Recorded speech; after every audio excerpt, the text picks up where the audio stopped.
হয়। ও দিদুন গেছে লোকেদের বাড়িতে, ফ্রিজে ওর মাংস রাখা ছিল, আমাদের মাছটাও রাখা ছিল, আনতে গেছে। তো মা ওই চলে গেছে ওখান দিয়ে। আমাদের বাড়ি পুরো অন্ধকার। কদিন ধরে তোমাদেরকে বলছি, মানে 3 দিন হয়ে গেল যে কারেন্ট নেই। ওর রিয়াকশানটা দিদুন চলে যেতে হয়ে গেছে এরকম।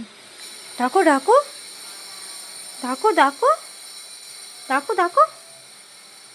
বাবা তোমার খাবার আনতে গেছো, হয়তো কানে নেই বলো। তুমি অন্য কারে আছো, গরমে আছো। কি হলো, গেছো আসেনি? বোতো বোতো বোতো বোতো বোতো, আমি আছি তো। দিদুন চলে আসবে। আচ্ছা আচ্ছা আচ্ছা আচ্ছা আচ্ছা আচ্ছা, চলে আসো আসো, কোনে আসো কোনে আসো, আসো আসো। আসবে নি? চোনা চোনা, কি হলো? শোনা রে, বোতো বোতো বোতো বোতো বোতো। আরে বোতে ক্ষতি কি আছে, দেখ ও বোতো বোতো, দেখ আসছে দিদুন, এক্ষুনি চোন আসবে। কারেন্ট নেই বলে ওর মনটাও খারাপ। আসছে, আসেনি?